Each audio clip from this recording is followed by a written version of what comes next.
Syndicate troops are attacking the airport. I don't know if these numbers are correct, but there might be dozens of casualties. I still can't get a solid fix on Murrow's position. He must be using the chaos to cover his escape.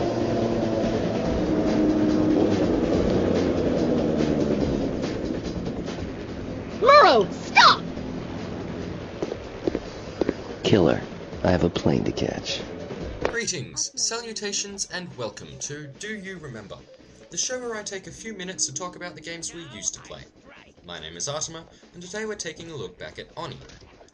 Released in 2001, Oni is a third-person sci-fi action game, which blended shooting with hand-to-hand combat. It was developed by Bungie West, and although it was Bungie West's only game, Bungie did go on to give us the Halo series, so there's something to be said for that. Now, the story is based in the year 2032, and is set in an Earth oppressed by the government and corrupted by an age of pollution. Technological advancement itself has been outlawed by the government, and the Technological Crimes Task Force, or TCTF, has been formed to combat terrorism and the advancement of technology itself. Which brings us, of course, to Konoko, an agent of the TCTF and the main character of the story.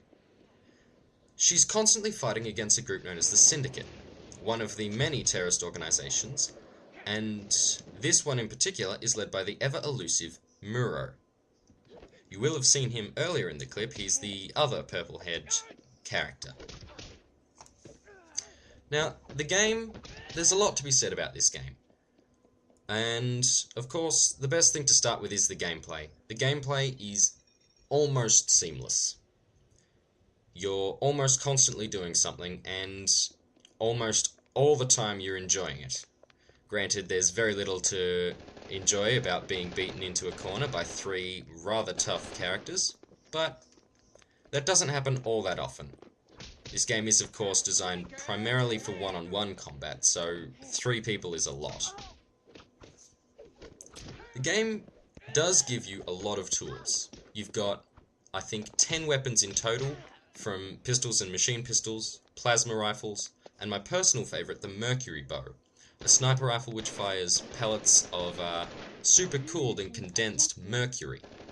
So, if you are unable to kill your opponent, you can give them heavy metal poisoning and hope that they die in a few days. But if you're unable to kill your opponent, you're probably dead yourself, so it really doesn't matter.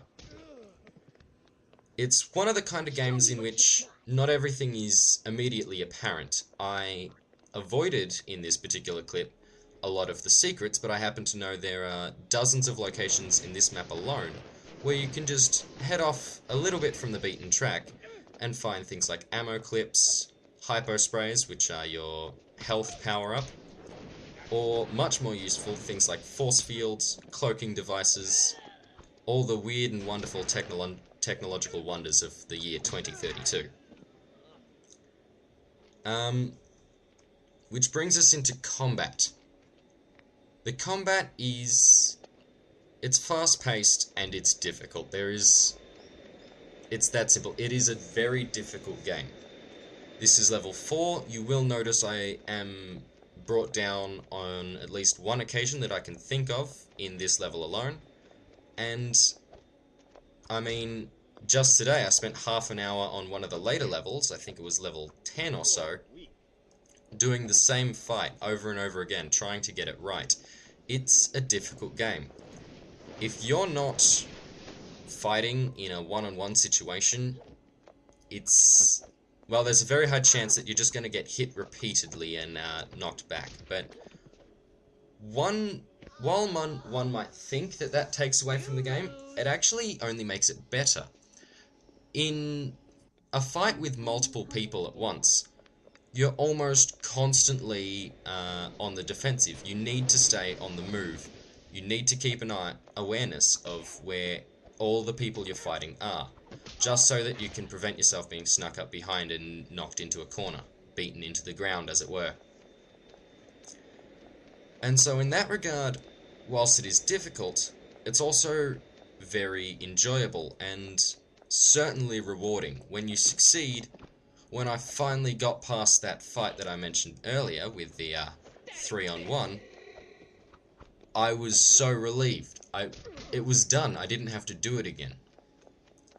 However, the not having to do it again is not necessary. This is one of the games from way back which didn't have a save feature. All of your saves are autosaves. There's a number of checkpoints. I believe it's 4 in a level. And if you die, you go back to the last checkpoint. You don't get the option to save it at any point in the game. All the saving is done by itself. Hence why I had to do that fight so many times. I actually passed it on the first attempt, but died shortly after and had to return for the checkpoint. It was not the highlight of my day, but certainly not the lowlight, seeing as I had an exam today. The controls, they only add to the difficulty of fighting multiple targets. Whilst it is a great game, it's not perfect. It's very difficult to get an attack that's not targeted directly in front of you to land quite where you want it. The majority of the time you'll sidekick and say just miss your opponent's face. Not very nice if they proceed to grab you, flip you upside down and ram your head into the ground, as you would have seen just earlier. But whilst it's rewarding out of game in that you feel like you've accomplished something when you've succeeded, it's also rewarding in the game. If you manage to beat the terrorists before they manage to kill all the civilians, you can often have a nice, long and usually not very engaging chat with those said civilians, as they offer all the various things that you can find, addition to, or well, as a reward for your service, essentially. You'd be amazed. I mean, just earlier you would have seen me having a chat with one of the airport workers. He just happens to have a force field on him. Who knows why, but this is a game. Why are we bringing, logic into this? So that's a really good reward system, and the game is constantly rewarding you for both performing well and thinking outside the box in terms of how to get to various locations. Although, that said, the game is very linear.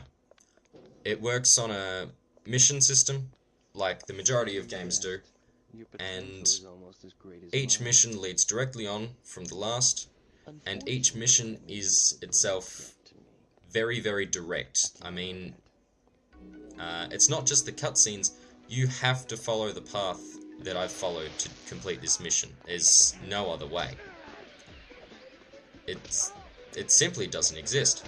I have looked, actually, but that was back when I played the demo a few years back. Well, many years back now. But although it is linear, you're never going in the same direction. There's always rooms, wide open spaces. There's often rooftop runs in which you're, of course, shifting from rooftop to rooftop, but each roof itself is different, and so you always feel like you're going somewhere. So, yes, this is Oni. I hope you enjoyed the show. The game Oni is available on a number of online retailers, things like Amazon, although you will be buying it from other people. The game is no longer sold in stores, and I don't believe you can buy it on the website. It's not available on websites like Good Old Games, sadly, although I do believe you can torrent it. Never let me suggest that that's a good thing. I do not recommend or even condone piracy, but it is an option. I hope you enjoyed this video, and I'll see you next time. Good night.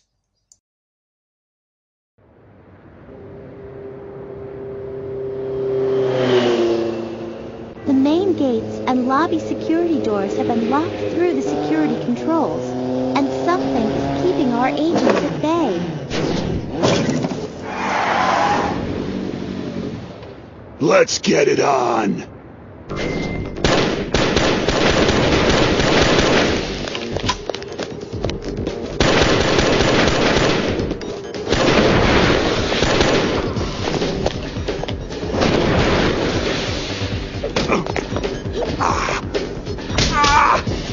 Earthquaker!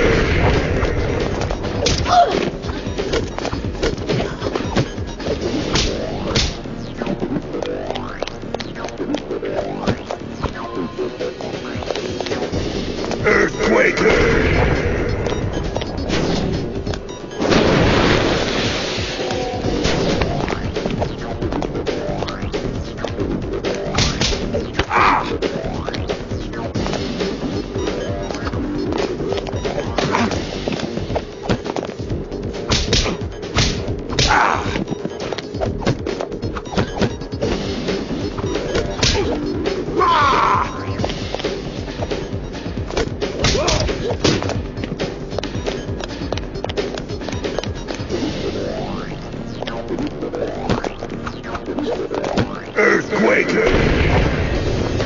Stronger and stronger!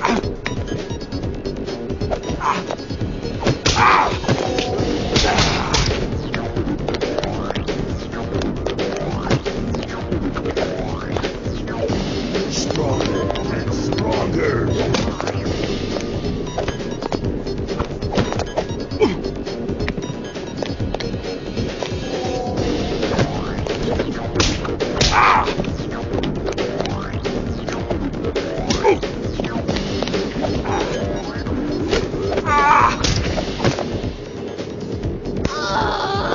Stronger and stronger!